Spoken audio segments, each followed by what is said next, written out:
Want to know what the movers and shakers of New Hampshire's performing arts are thinking? Welcome to New Hampshire Unscripted with your host, Ray Dudley. This is Ray Dudley, Artistic Director for Square Peg Productions. And it's doo-wop time. In this episode, I sit down with Joe Pelonzi. Joe is a New Hampshire stage actor and director, but that's not why he's in the studio today. Joe is also a doo-wop DJ at a small radio station in Salem, Mass, where he plays doo-wop and psychedelic music. For the first 3/4 of this episode, it's all things doo-wop. Some of the things Joe covers are what doo-wop is, where it came from, how it's part of the evolution of rock from the 40s right through the 70s, how many songs were regionally flavored, and how he preps for each show. He also talks about how some big names had some doo-wop roots, like the Beach Boys, Buddy Holly, and Dion and the Belmonts. We talk about how the changing times and the pressure to commercialize and get into the top 10 eventually ended the doo-wop run. Finally, in the last quarter of the episode, we chit-chat about theater, what he's done, what he's doing now, and what's in the future. Get out those turntables and put on those 45s, because it's doo-wop time. And they're playing us in the store, off the radio. No kidding. But 90% of our listeners are on the internet. Yeah. Well, let's talk about it. Yeah. Joe is an actor in New Hampshire, but that's not why I brought him in today.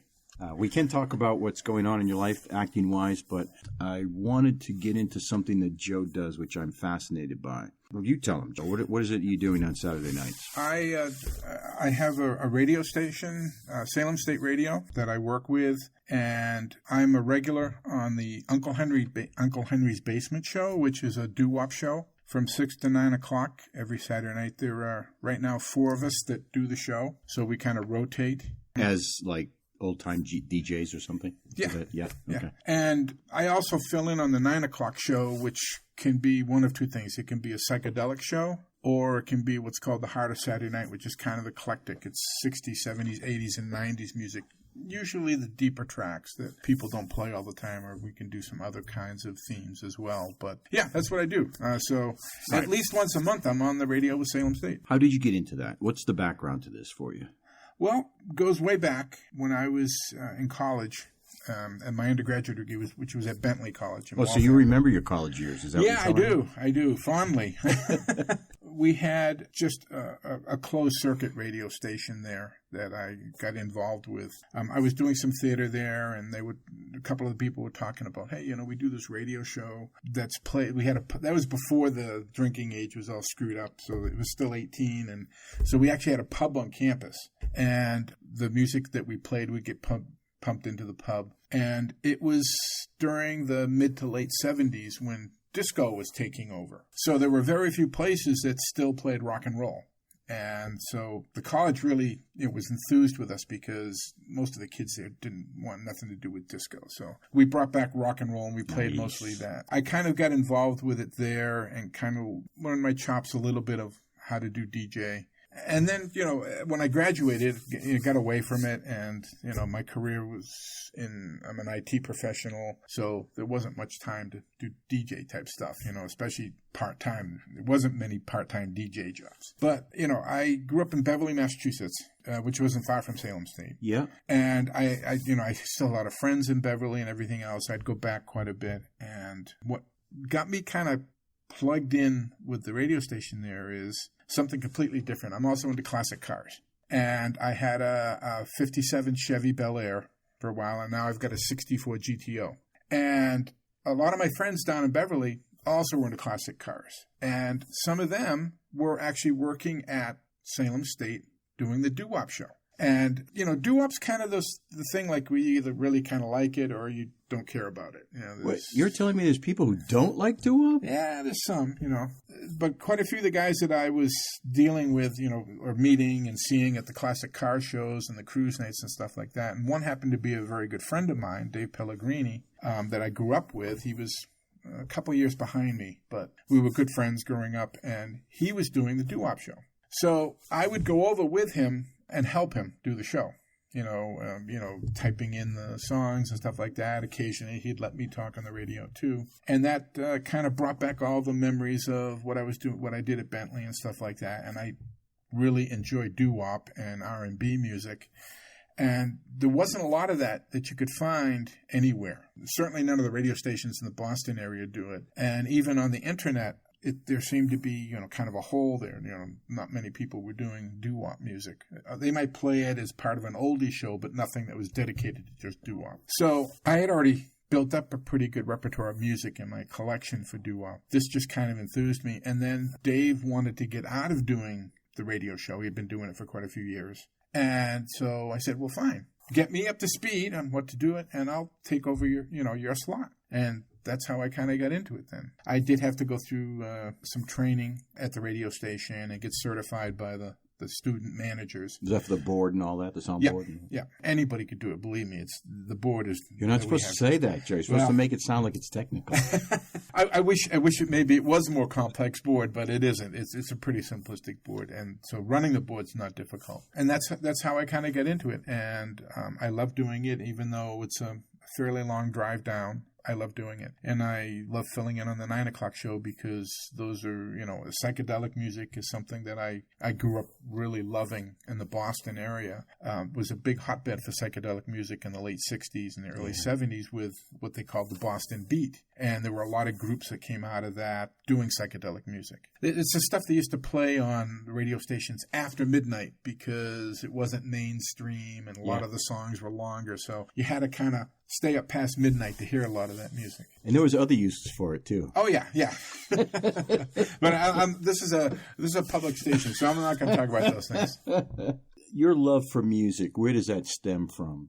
I think growing up I was born in 56, so I really did most of it. Oh, we're almost the same age. I was born in 55. Very good. Yeah. See, I knew we were about the same age. Well, we're both handsome, so yeah, that's right. It just made sense. And hair challenge. Yeah. So I did most of my growing up in the 60s. So I kind of caught the very end of the doo-wop R&B movement, which kind of got into like 63, 64, which led into the real modern rock and roll era, with the British invasion and stuff like that. Now, oddly enough, I was never a Beatles fan. I found their music to be too bubblegum when they first came out. And I was more into Eric Clapton, the Rolling Stones, Led Zeppelin later on, yes. Jethro Tull, all of them. Jethro Tull is my favorite performer. I've been to now 34 concerts. What? Are you kidding me? No, and I'm going to be going to my 35th. Well, along, my friend. Yeah, I have a lot of favorite groups, but that Jethro Tull is the one I've seen the most. Now, actually, it's 32 times because I also saw Ian Anderson do solo work as an evening with Ian Anderson twice, so I count that as still Jethro Tull. Sure, throw it in. Because he is Jethro Tull. But so I grew up kind of part Boston Beat, part British Invasion, but I also was a big Beach Boys fan, Dan and Gene, the surf music, the surf guitar music. And I just never got into the Beatles.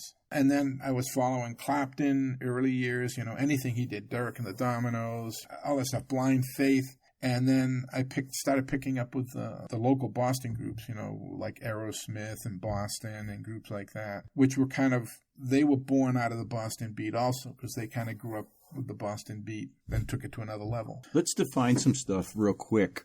Give me a definition of what you consider to be doo-wop as opposed to what came after it. Well, if you want to go with the hardcore classic definition, it's harmony with no harmony, like with no background. Guys music. that'd be standing on a street corner, just a cappella singing. Now, that kind of got massaged a bit because there was only so much of that you could do. Mm-hmm. And then it turned more into, okay, anything that has a certain beat and a certain cadence was also doo-wop. But the hardcore people will say, no, it should be a cappella and it should be just harmonies.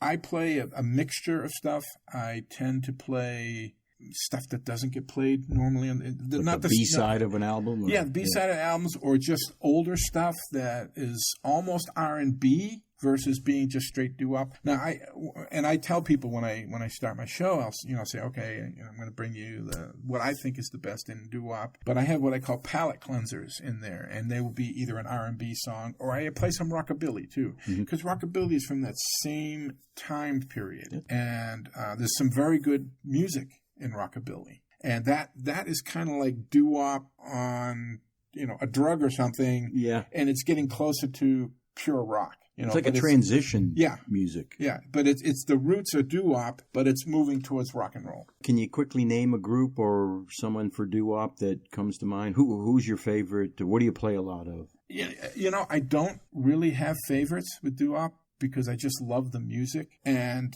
so I'll play anything. The Drifters, that's a name that comes in that people will probably recognize. Sure. But a lot of the stuff I play are going to be, who's that? I've never heard of them or whatever. But there's a lot of recognizable names out there. Yeah. But, with rock and roll, I identify with certain groups. Jethro Tull, The Who, Boston, whatever. But with doo-wop, it's more just the music. And I could play a doo-wop song and I could play 5 different versions of it because a lot of the music would get covered by other groups. And you'll listen to it, and the differences sometimes will be so subtle, you don't really know which group it is playing it. And it doesn't make a difference because if you just enjoy the music, you enjoy the music. But yeah, the songs kind of get passed around. And then you'd had things like where a group would have 5 different names. And as they're adding to subtracting people, or is it just because they... whatever period of time it was, or something, when they did this song, they were called this, but when they did this song, they were called this. And it could be just slight difference, like a dash or no dash or apostrophe S in the end when there wasn't one before. It was very strange that when you see that, because, when you do a show and people say, okay, well, it's a 3-hour show. What's it do? What's it take you 3 or 4 hours to put it together? And it's really probably closer to 10 or 12 hours. What's a typical Saturday night look like for you? Well, because I've got so much of my own music, I have a lot to draw from. But I try to keep track of what I've been playing recently so that I don't repeat a lot of stuff.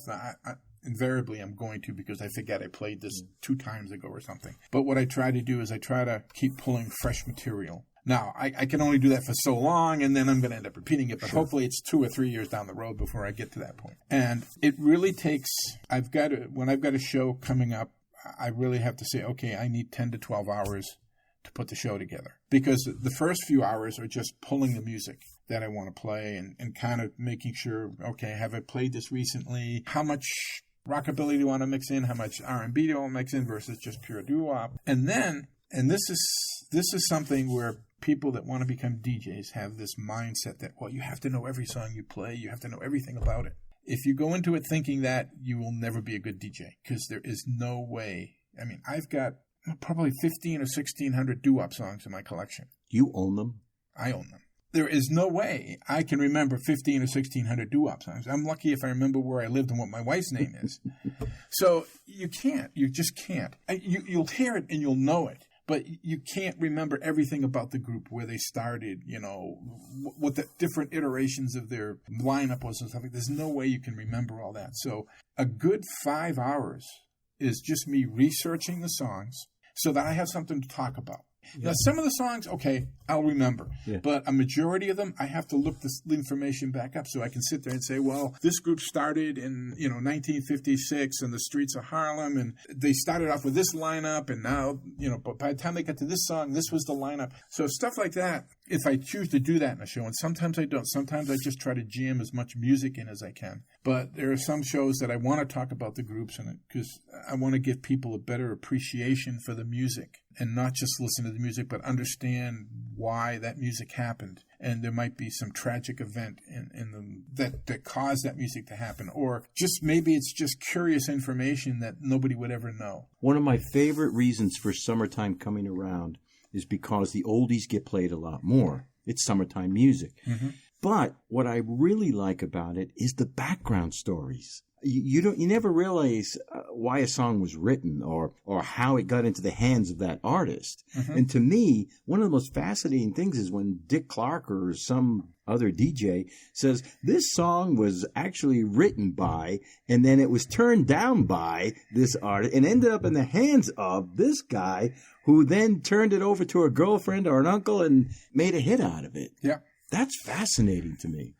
And what I'll find is, like, I'll find a group and the music that I like, and I'll look at the lineup and stuff like that, and I'll say, oh, I know that name. And, it might be like Marvin Gaye. Now, everybody knows Marvin Gaye. Sure. But they don't know that he started off doing doo-wop. Or the fact that the Beach Boys did a doo-wop song. Seriously? And I play it every once in a while. And don't ask me the name because it's slipped out of my head. But they do a song that's really considered doo-wop. And when you think about it, pure doo-wop is harmonies. Well, who did harmonies better than the Beach Boys? Really, nobody. So the fact that they had one that's considered a doo-wop song is really not that strange. But people think of the Beach Boys and the beach and surf songs, right? And Their California sound. So they wouldn't think of, wow, they did a doo-wop song, and that's. I get calls sometimes. Say, was that really the Beach Boys? I said, yeah. Listen to it. You can tell. You can hear the distinct voices of the Beach Boys. Yeah, they did it. They did a doo-wop song. Wow. But I try to find nuggets like that, like somebody who was in a group and did doo-wop who maybe was much more famous in a solo career and maybe a different genre of music. And you would say, wow. Yeah, that's the stuff I'm talking about. It fascinates me. Now, how long have you been doing DJing? With Salem State now, it's been 4.5 years. Okay. I was going to say, research must have been harder years ago, right? Now you got Google. Oh, yeah. And you can just punch in a name and... there are some books out there, and I have one of them, which covers a lot of the stuff, but it's more the basic stuff. A lot of the stuff you might already know if you're playing a lot of doo-wop. But for someone just starting and wanting to learn about doo-wop, there's a lot of good books out. But yeah, I mean, with the internet now, you can I know. pretty much pop up anything. Yeah. Now, some of the songs I play are so deep and dark that I can't even find them on the internet. Deep and dark in what way? What does that mean? Probably, a B-side of a group that wasn't that popular type of thing where there's there's just some that they know the music exists, they have the song, but they know nothing about the group or where they came from or anything else.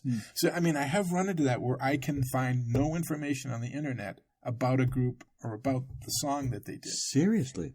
It just doesn't exist? The music exists, but none of the backstory exists anymore. And that's, a lot of that's from probably early 50s to mid 50s. But yeah, I've got a lot of music where it's just like every once in a while I'll try to search a little more on some of these and come up blank. Were there certain studios back then that focused mainly on that? Where were these people recording? Everywhere, and literally everywhere.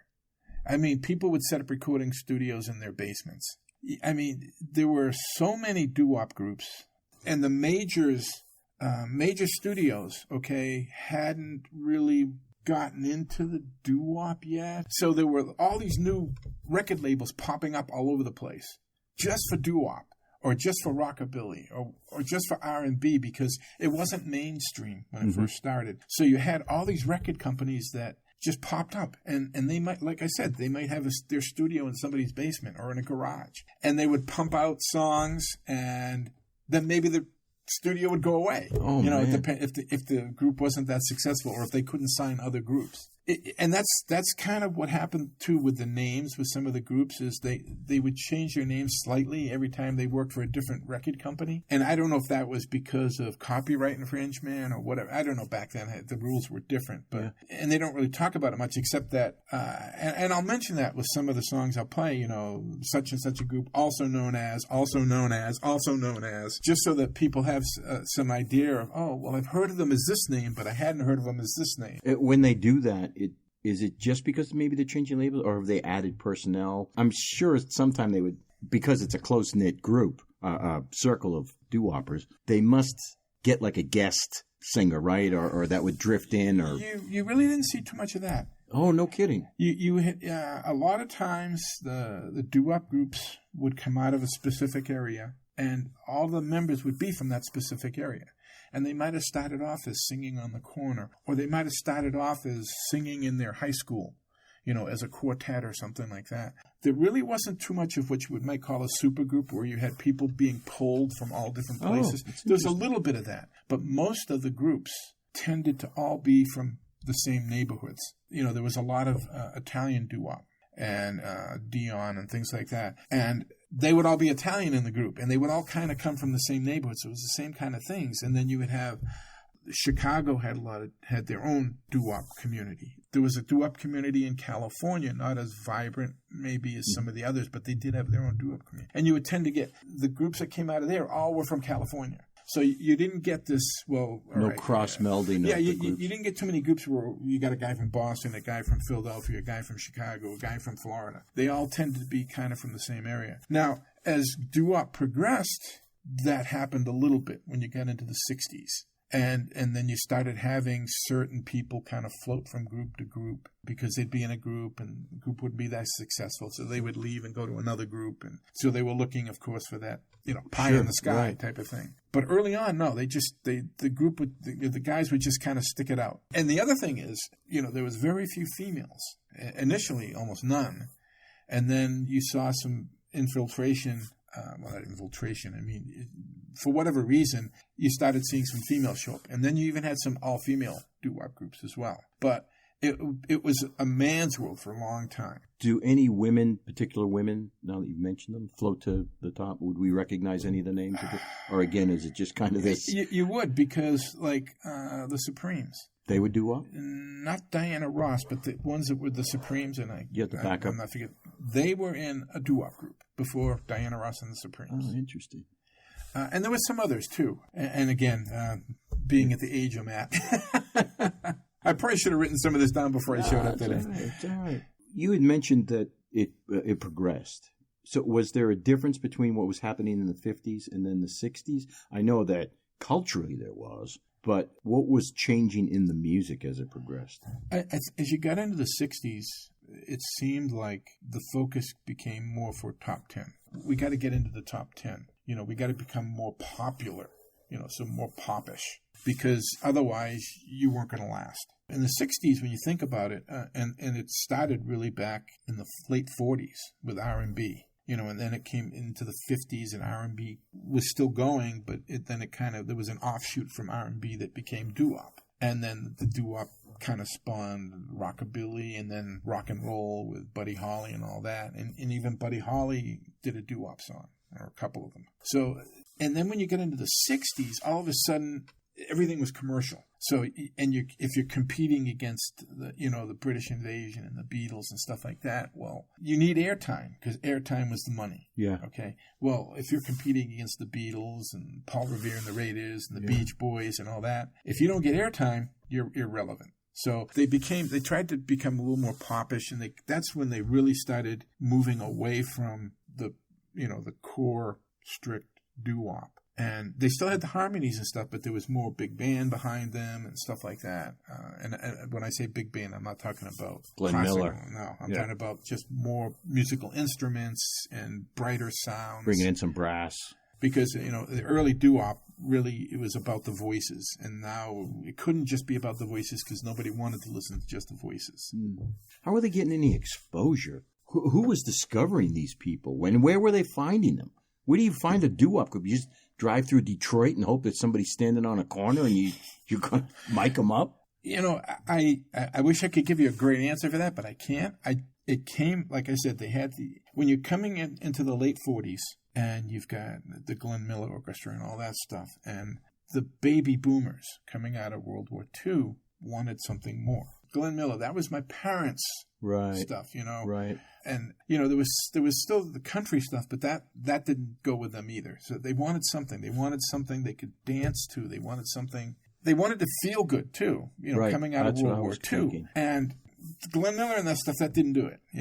That was okay, that's great to put a baby to sleep, but, I need to get my blood pumping. So that's when some of the R&B stuff started. And it wasn't exactly happy music per se, but it was different, and it had a different beat and a different cadence. So it was different, and that's what they kind of latched onto. But again, you still had the people that were R&B nuts and wanted that. But then you still had those baby boomers that, okay, that's good, but what's the next step? I'm not there yet. So, and that's when you started, okay, doo-wop kind of came out of that, which was, okay, that's a little better. But that also led into the roots of rock and roll, Buddy Holly and all that. Yeah, there was an evolution happening. Yeah. The 50s music, and then into the 60s music, and then the 70s music. Forget disco. But it was fascinating to see how it was changing live as the years went on. Yep. It seemed like every iteration was becoming a little louder. Yes, absolutely. A little brighter.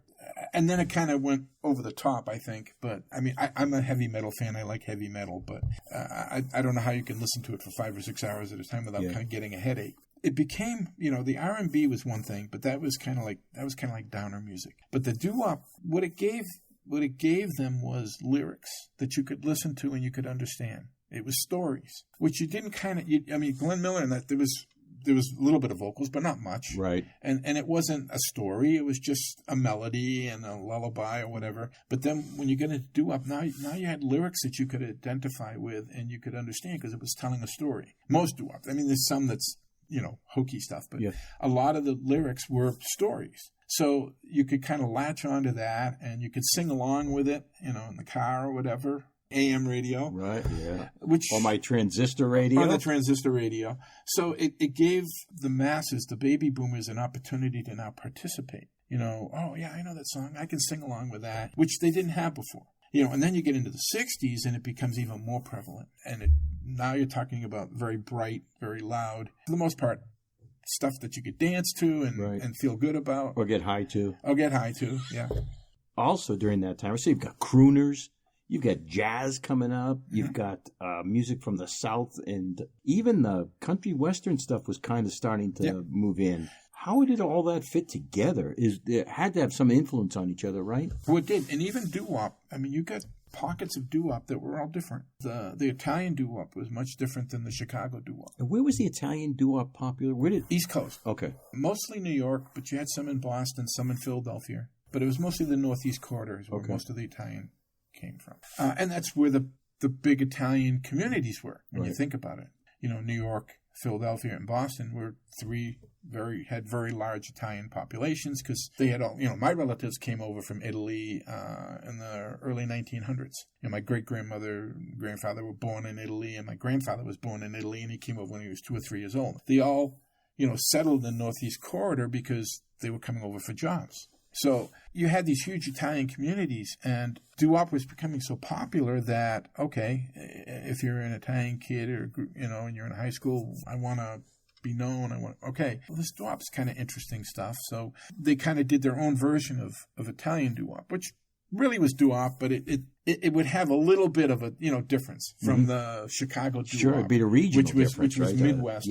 And you had Southern doo-wop as well. Not so much maybe from Florida, but Georgia and along in that area. There was some doo-wop coming out of New Orleans for a while. And then you had the California thing, which was really probably the most different. It still had the essence of doo-wop, but the structure would be a little bit different, and that's because it was California. And, it takes on the look and feel of the area they came from.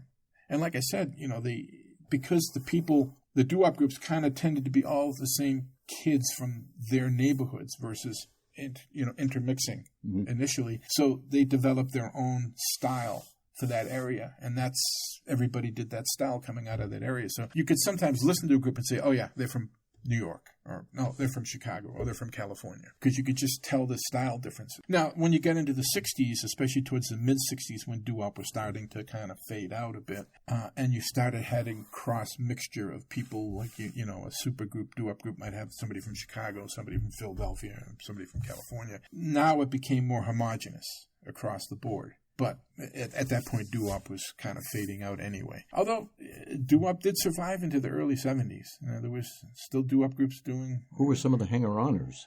I'd have to go look. Joe. I know. Did they ever have like a big concert where they brought in all these doo-woppers? Sure. Yeah, they would. There would be, concerts. But again, a lot of times they might be regionalized. New York City would have these. Well, when Freiburg, Friedman did the big rock concerts. Yeah. Well, before that, they did do some doo-wop shows, and they would have like 3 or 4 groups, maybe from New York and Philadelphia, come in and do it. and they would do a night of doo-wop. Chicago used to have same thing, where they'd have 2, 3, 4, 5 doo-wop groups, in a single evening. Mm-hmm. So yeah, that did happen, but this was really before Elvis and the stuff. So concerts were kind of a new concept. Right.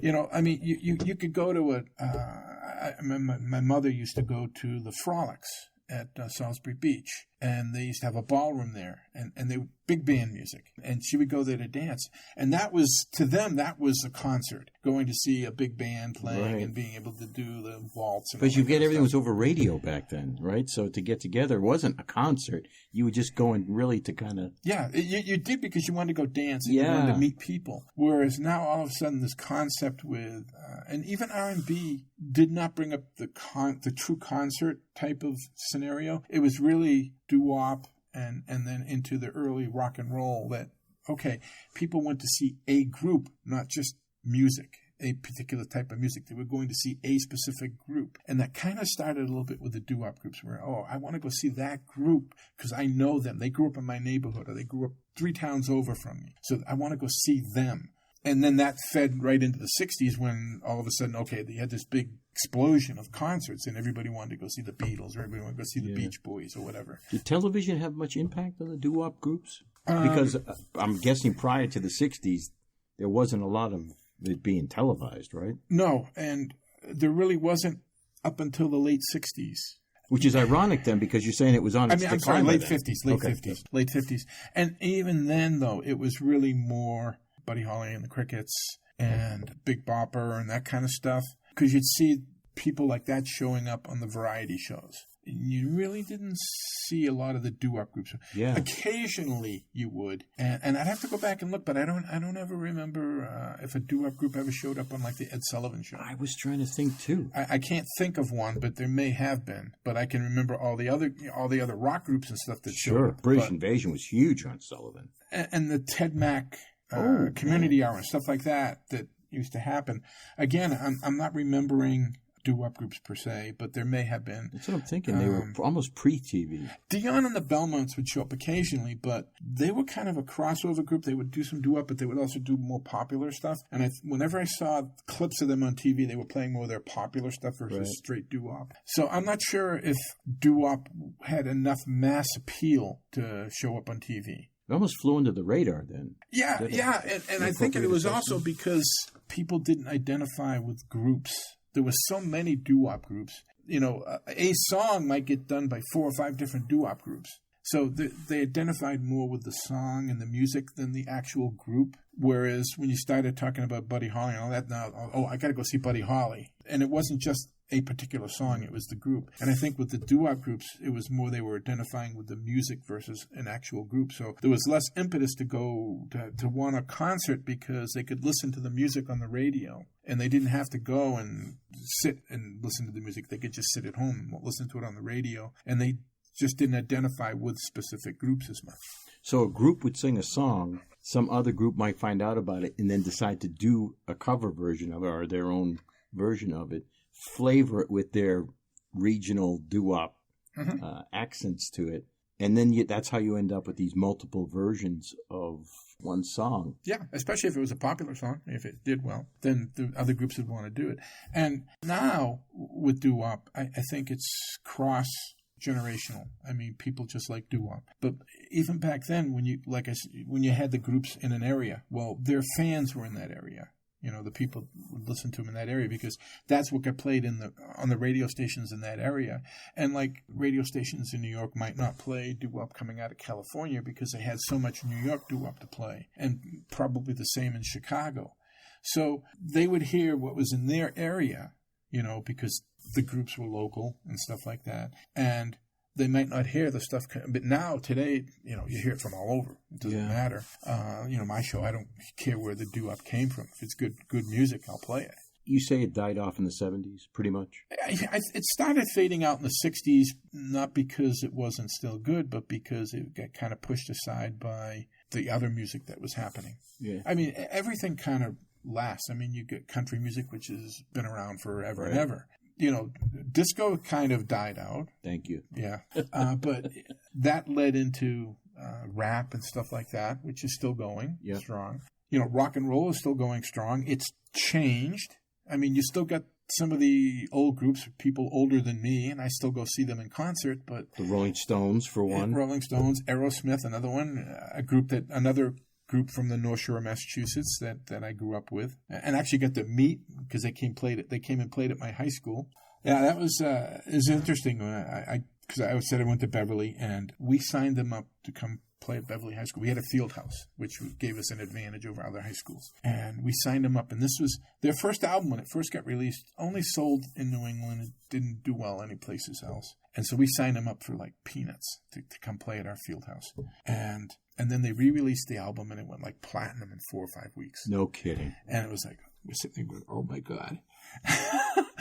They're either not going to show up or they're going to say, we need a lot more money.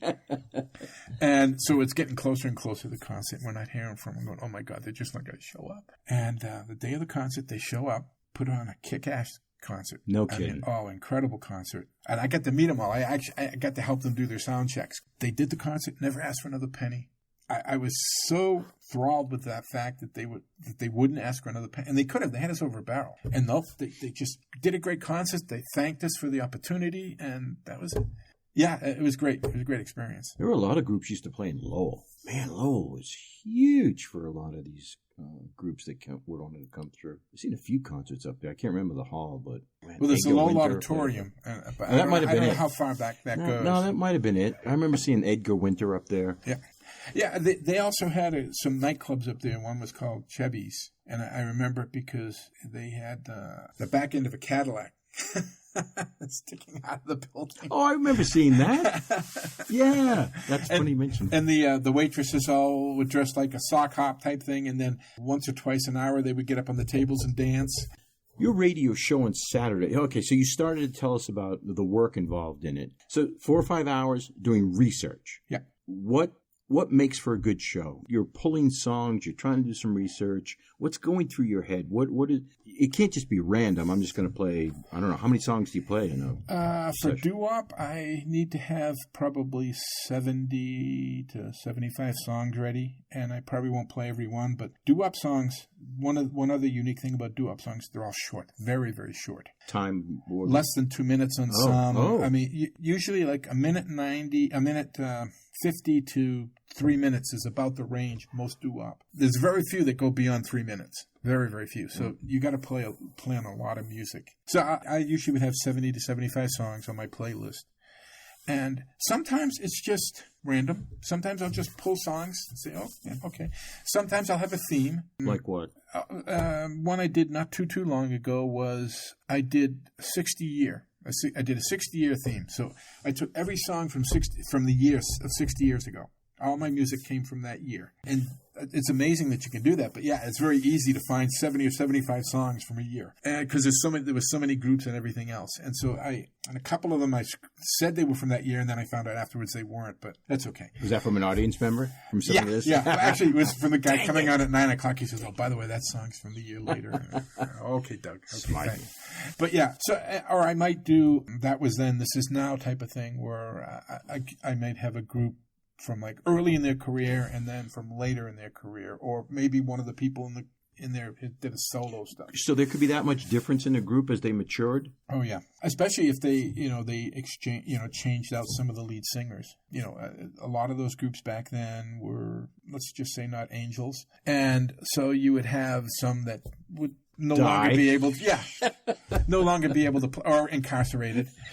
There was a doo-wop group that started from incarcerated. That's funny. People. No kidding. They started off in prison, and then when they got out of prison, they continued on. So you would have some that have to change because people passed away or whatever, and it could be just illness too and things like that. So there's a good theme for you, Joe. Doo-wops are somehow related to prisoners. I may use that sometimes. That's a good one. I may try using that. But yeah, so I try to do themes sometimes, or I might just say, okay, I'm only going to pick songs from these years, that type of thing. Or one show I did, which was a lot of fun, was I only did covers. So every song I picked was a cover of a song somebody else did. And I would say, okay, guys, tell me who did this song originally, or tell me who's doing it now because you know the original, and stuff like that. So just to kind of make it interesting.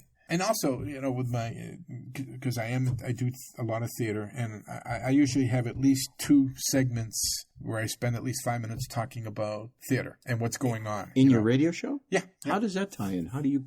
It doesn't. Oh. I just do it. I know I have to talk so much, and some nights, I just try to plug shows or theater companies. Saying, oh, hey, by the way, surprisingly enough, I probably get as many, if probably more phone calls than some of the other shows, some of the other DJs. I don't know why that is, but usually we'll get 4, 5, 6 phone calls during a show, which for that station is a lot. Yeah. And I always get compliments on my talking about theater. And what I do is, if I'm in a show or I'm associated with a show, I'll talk about that. But I talk about anybody, like Nashua Theater Guild, any of the groups in the Southern New Hampshire area. I'll say, hey, by the way, if you guys want to, cheap entertainment and you don't have anything to do this weekend, or this coming weekend, Nashua Theater Guild is doing such and such, or Bedford Off Broadway is doing such and such, or Majestic's doing such and such, or whatever, or Manchester Community Players. Gives you some banter in the middle of the show. Yeah, it gives me some banter, and, because those are all nonprofits, okay, it's free advertising. Yeah. I can't talk about money. You can't talk about money because it's a college station. Yeah. So I can't talk about ticket prices or anything, but just say, all right, just go to their website or find them on Facebook and you'll find out all the other information. And I've actually had people show up at shows I was involved with, and because I always try to talk to people when they're out and say, how'd you hear about it? Oh, well, I heard you talk about it on your radio show. Oh, that's cool. Oh, that is cool. I'm glad you brought that up. I wanted to talk to you about, how do you know what the demographics are? Who are you reaching? You had kind of briefly mentioned to me earlier about, I don't know, was it 10, 15 miles? What's the radius of the station? Probably about 15 miles at best. Yeah. And then it's streamed, though, right? It's on the internet, yeah, and that's where most of the people listen. How many people still listen to radio with an antenna? I do it for sports radio, but other than that, I got my satellite and I'm happy. It's not a big radio station. It's a college radio station. It's very, very expensive. In fact, I'm somewhat surprised that they haven't turned in their license and gone strictly streaming, because they could sell it for a lot of money. It's very competitive for having your frequency. And there's probably 8 or 10 groups that would be willing to buy it for big dollars just to have that frequency. They keep renewing it. So we do have, and like I said, we do have some people that actually do listen. There's one guy who has to get in his car, drive down to the end of his driveway to pick us up. Really? Yeah. Did you tell him it's on the internet? He can just go in his bedroom and... No, he doesn't have internet in his house, evidently. But he every Saturday night, he drives down the end of his driveway and listens to us and then drives back up at the end. Oh, my God, it's fascinating. Are you finding that it's all old folks like us that are liking it, or is there a lot of young people that are picking it up? Quite a few young people. Now, I advertise via Facebook, which is probably how you saw what I was doing. Yeah. So I've got quite a few people that, I'll put out saying, oh, hey, by the way, I'm going to be on Saturday night doing Uncle Henry's Basement. If you've got any requests, message me. And I usually get a few requests every show. And I get a lot of other people just asking me about the music and asking me, like you're doing, okay, how did you get into this? How did you get to doing this and stuff like that? So, and I'm always happy to chat with people about that. Do you find any type of resurgence in doo-wop? You know how everything seems to come around, makes it full circle. And some of the music today, you can't understand it, and it's not really music. It's just sound, and it's clutter. And so I was wondering if maybe you see on the future and the horizon a resurgence in it? I do a little bit, but the problem is that that resurgence is just playing the old music. There's no new music coming out. Surprisingly enough, there's still new rockabilly coming out. Brian Setzer, he did, when he got out of Stray Cats, he did rockabilly for a few years. Now he's doing more of the orchestral type music. He's still very interesting. I play a lot of Brian Setzer on my show from his doo-wop years. But other than like an occasional person like that, I don't really see any new doo-wop coming out. Mm-hmm. So there has been a bit of a revival, but it's listening to the old music. Yeah. So people listening to the Beatles or Elvis Presley. So there's no like groups that, what are they called? The groups where it's not the original group. Like there'll be a group that tours doing the Beatles music.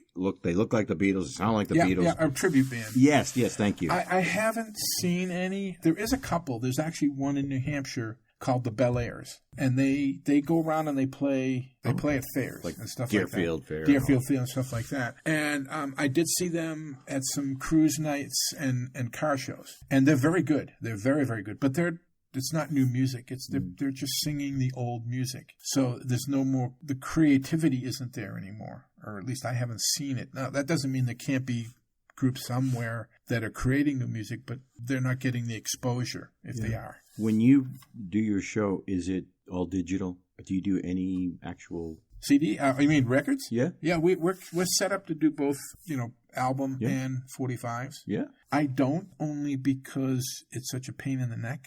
A lot of time to try to do an album show, and I have done it on occasion, but it's much easier for me to digitize it and either play it off my PC or create custom CDs and play it that way. The songs are so short for doo-wop, and there's 2 turntables, but you're going to be constantly working the 2 turntables, because by the time you start one song, and then you've got to find the spot. If it's not a 45, you've got to find the spot on it, and you've got to back it up and go forward, and by the time then that song's ending, it's a constant battle of going back and forth with the turntables. And while the music purist in me says, well, that's what I should do because that's the best music. The vinyl still gives you more of the music than any other medium. It's just, it comes down to how much time do I have to do it. You've got 2 turntables, so you can be doing back and forth, but you also have to type in the name of the group and the song, because that has to go out on the airs as well as to what the song and the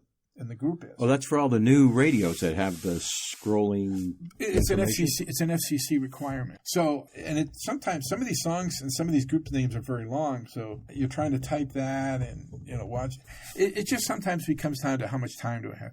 Now, when I do the 9 o'clock show, sometimes I will do that, and some of the other DJs do that on the 9 o'clock show. They will play albums, but those songs tend to be longer. Like the psychedelic show, you could have songs that are 7, 8, 9, 10, 11 minutes long, and you got plenty of time to type it in and then go set up your next song. Yeah. Or you might do a mixture. You might do some digital and some album. Yeah, with the doo-wop show, I just find it difficult. If I have more albums than I do 45s. So if I had all 45s, it might be a little bit easier because I know where the beginning of the song is. Sure, I don't have to find it. Oh, yeah, I never thought of that.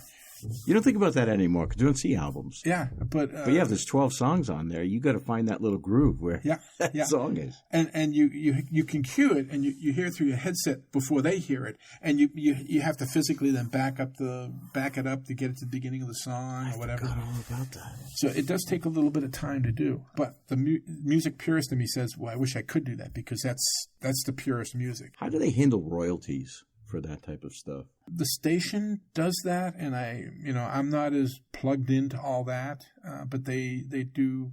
You just give them a list and say, I played this tonight, and they pay royalties? There's a master program that they belong to where they can play any music. Oh, gotcha. They will put out a list of songs and albums that you can't play, but that's all more modern stuff, the newer stuff. There's a playlist. You can't play these albums or these songs, but that's almost always, at least in the 2000s, nothing back far. Oh, okay.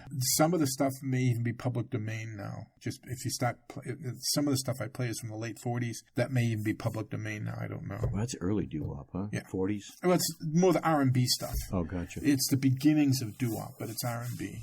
But yeah, we don't have to worry about that. The station takes care of all that. So you covered doo-wop kind of primarily, and then you said the psychedelic. But do you have a personal preference to a genre that you would love to? I mean, are you doing doo-wop because that's your passion, or are you doing it because you're filled in a spot for somebody and now you're doing it? It is a passion. I love doo-wop, but I'd be lying if I didn't say I don't enjoy doing the other shows. Yeah. Because with doo-wop, the music is all pretty much the same. Mm-hmm. The songs are different, but, the beats and the cadences.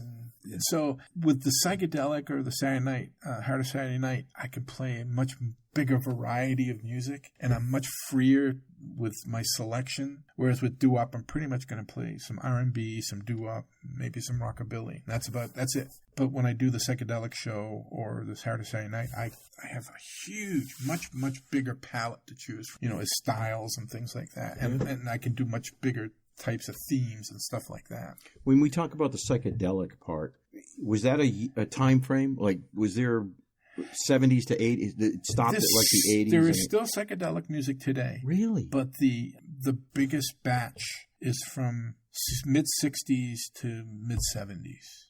That's where most of what I choose to play comes from.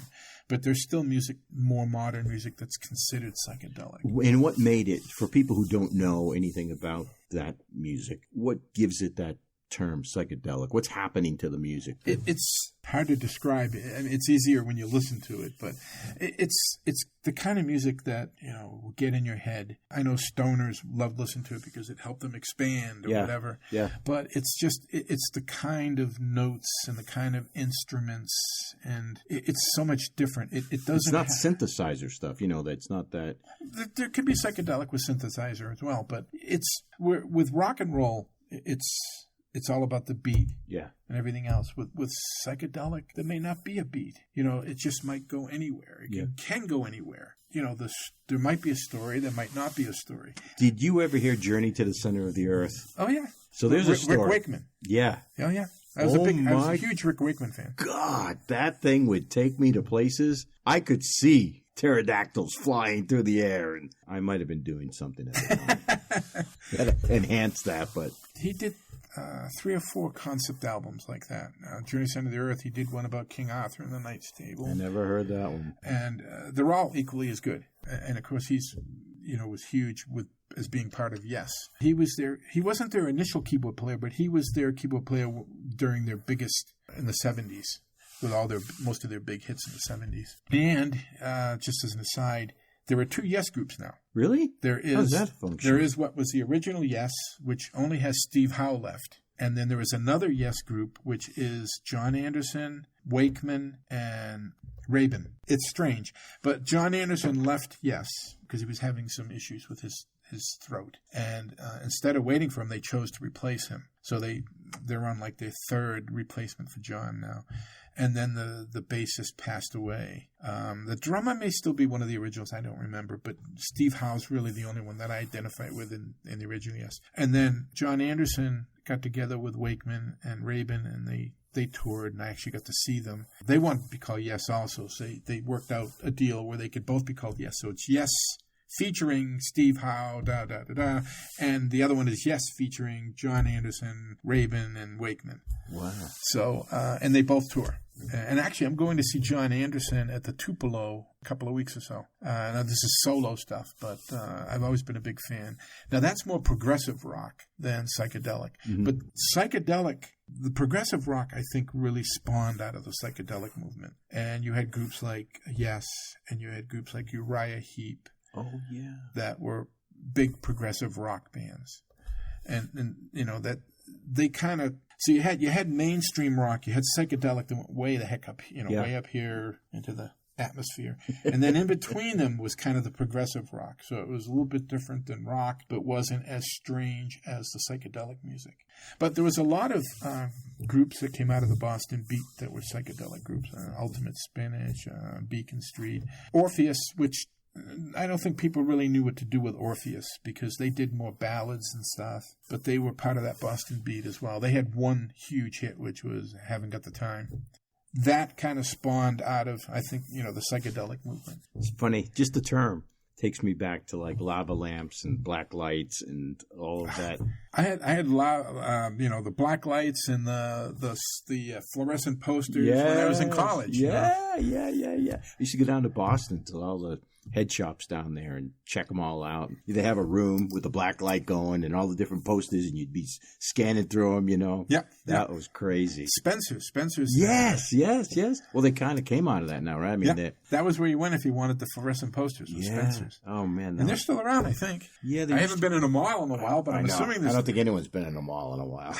That's part of the problem with the malls. If you personally had one, they give you a Saturday night and they say, Joe, play whatever you want. What's hitting the turntable? I would love to do a progression show where I start with R&B, go to doo-wop, go to straight rock, go to psychedelic, that would go be to progressive. Sweet. So each half hour or hour would change. Yeah, and just do the progression all the way up into, where my biggest passion ends. But yeah, I mean, it would be interesting to do that. And I'm going to actually get a chance to kind of do that coming up on April 27th, because I'm doing my doo-wop show and I'm filling in at the 9 o'clock. So I'm going to be on the air for 6 straight hours. And the first 3 hours are going to be doo-wop, and then the second 3 hours is the heart of Saturday night, which means I can play anything I want. Wow, what a great show that's going to be. So I'll do R&B, doo-wop, rockabilly, and then at 9 o'clock I'll switch over and pick up from the 60s all the way through the 90s. You ever do any remotes?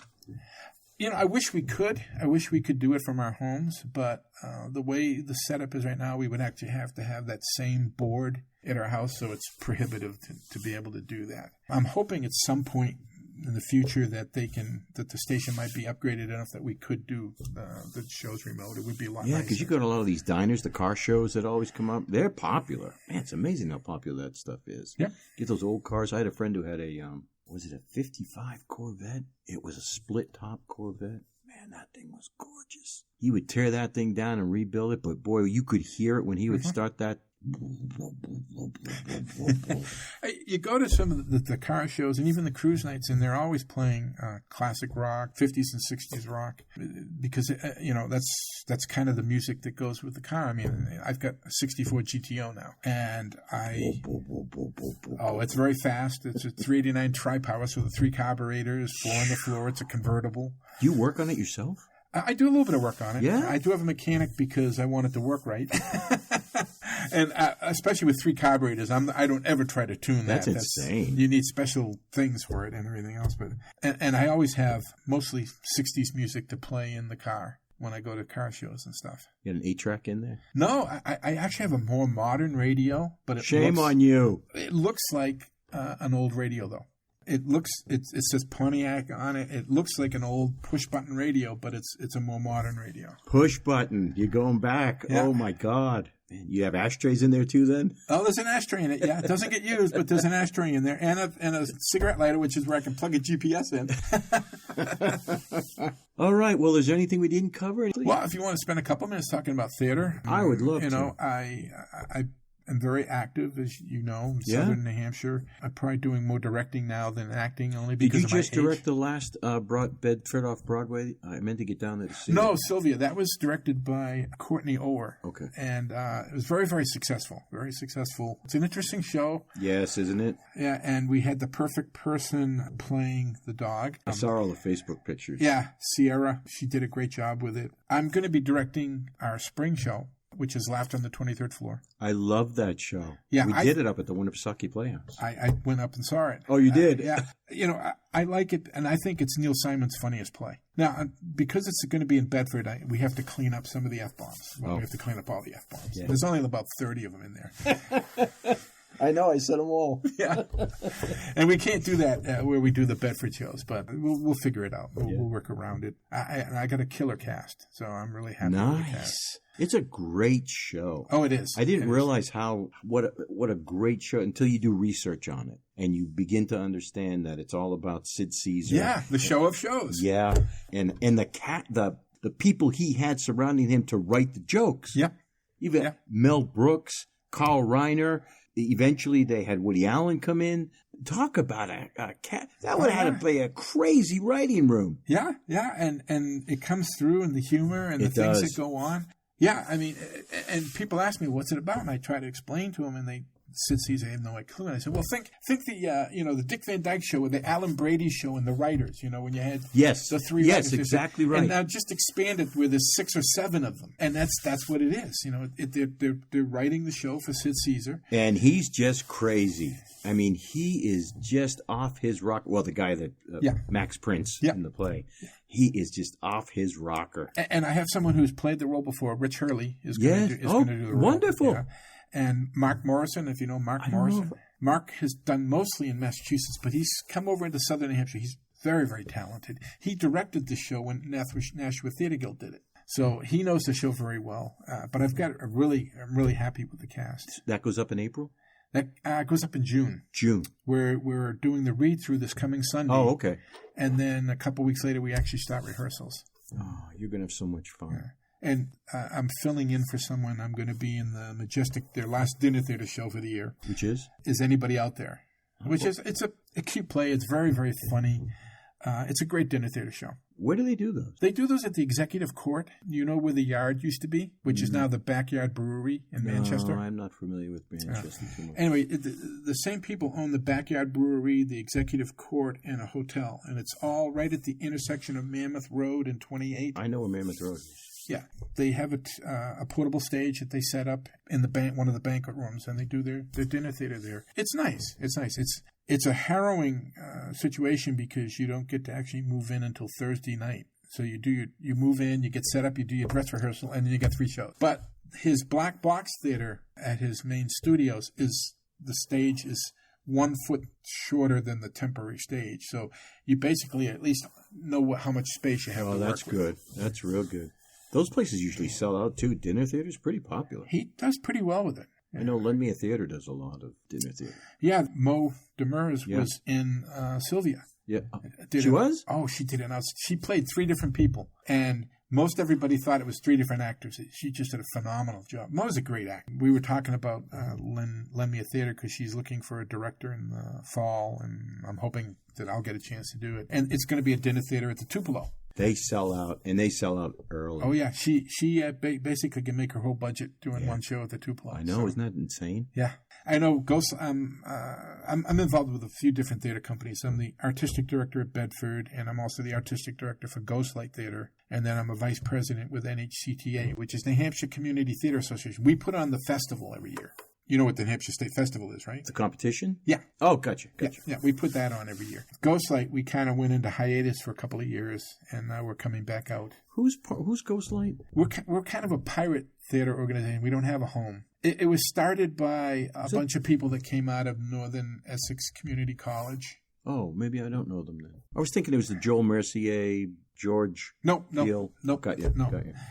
This was Mark Morrison, Craig Ciampa. Oh, yeah. I guess. Most of the originals gone. There's only a couple left. We do with Bedford. We do mostly family friendly stuff. And so when I want my dark side to come out, that's what I got Ghostlight for. So I can let my dark side out. Where are they out of? Were you based on that? We're not. We're a floating organization wherever we can find space. Oh, that's a shame. Now we pitched a show at the Hatbox, but we don't know yet if they're going to. Oh, you just recently pitched it then? Yeah. What'd you pitch? The Exit Interview, which is an interesting show. It's very much a Ghostlight type show. It starts off with 2 cheerleaders telling you a little bit about the show. And then it actually kind of has a normal moment where you've got this professor who's being... A normal moment. Yeah, there's not too many of them. But you get this professor who's being pink-slipped by a university. His contract's not being renewed. And then it just devolves into the ether from there. And you get God talking to him and all kinds of other weird things. Oh, man, I hope they pick that up. I like the Hatbox a lot. I'd love to see that. Yeah, I know Andrew very well, and has seemed kind of anxious to try to get Ghostlight to come in and do a show. We kind of screwed up last year. We were going to pitch a show, and it never did. So we made sure we get everything in on time this year and had somebody there for the pitch night. So we'll see. If they pick us up, great. If they don't, I think we're going to do the show either way. We'll find some place else to do shows. Too good a show not to do. Yeah, but that's a shame. So how many shows do you try to do a year then? When Ghostlight was full force, we were doing at least 2 or 3 shows a year plus festival. Right now, we'll probably try to do 1 show a year and festival till we get back, build up our legs again. What's a backup venue for you guys? We don't have a backup venue. It's so where do you go out hunting for okay, we need a theater. Let's. We've done it all over. We've done it at the governor's house at the Capitol Center downstairs. We did shows there. We've done it at halls. For a while we were doing it at a club in Lowell, where we would have to build the stage each time we did a show, which was kind of a pain. But they had a cash bar, so that got more people to come in and see the show. Yeah, of course. But we've played all different places. We've done the Derry Opera House. We did Romeo and Juliet in a trailer park at the Derry Opera House. So we've been all over the place. Sort of a pirate organization. We don't have a home. So do you prefer directing over acting? I like both. As I'm getting older, there's less and less roles for me to... Don't I know that? The only advantage I have is most people think I look younger than I am. You do. I'll say that right out. Yeah, so I can still audition for roles, say, late 40s, early 50s. But one of these days I'm going to wake up and I'm going to look my age and it's going to be all over. I can tell you it's not a happy place to be. because I'm artistic director at Bedford, they want me to direct at least one of the 3 shows a year there. So I'm pretty much locked in for that. I've been directing at least one show for the Majestic as well. Rob Dion's group. Yeah. And so then I try to mix in being in shows as well. MAP is going to be doing... That's the Milford Area Players. Yeah, Milford Area Players. Hamlet in the fall. And Vic Benison's going to be directing that. So I'm pretty sure I'm going to go audition for that, either as the King or Pelonzi or something like that, because I do love doing Shakespeare. I did Shakespeare in the Park with the Nashville Theatre Guild probably 8 or 10 years in a row. I just don't like baking anymore. 8 or 10 years you did Shakespeare? Yeah, but it's... You're full of surprises. It gets so hot. Yeah, I'll bet. The first year I did it, we did Much Ado About Nothing, and it was my coming out of retirement show. And it was literally 115 degrees on the stage for a couple of the shows, because it's a cement pad. And it's the half shell type of thing, but the sun beats directly on it all morning, and it acts like a microwave. Warms it up for you. It collects all that heat and then radiates it up. And the director had chosen for us to do it in complete Shakespearean regalia. God. So I was wearing like 20 pounds of velour, and nobody would go near me at the end of the show because I was dripping wet. No, you stay there. We'll see you tomorrow. And I was on stage most of the show. I didn't have a huge role, but I just seemed to be on stage a lot, so I didn't get a chance to go behind and cool off and get some water. It's just like, wow. But I did that probably 8 or 10 years in a row, and then I said, okay, I've had enough of this. If I'm going to do Shakespeare, it's going to be inside the air conditioning. Yeah, good for you. Shakespeare's tough. Tougher than most people, I think, really understand. But what I liked about it was we weren't mic'd. It was like theater was done originally. Yeah. You had to project. Yeah. And you had to, kind of embellish your movements because people might be sitting. Thought. Yeah, people were sitting far away, so you had to overboard with your movements and stuff like that to let them know what you were doing. And it's more pure theater than, a lot of the shows people are mic'd and stuff like that, and it becomes so antiseptic and so vanilla. And people, I know as a director, in Bedford, we don't mic people because usually, if you're talking to the back of the stage, nobody's going to hear you. But other than that, they'll hear you. And the thing I have to really pound on some people is project. Because they're so used to being mic'd that they just don't project. Yeah.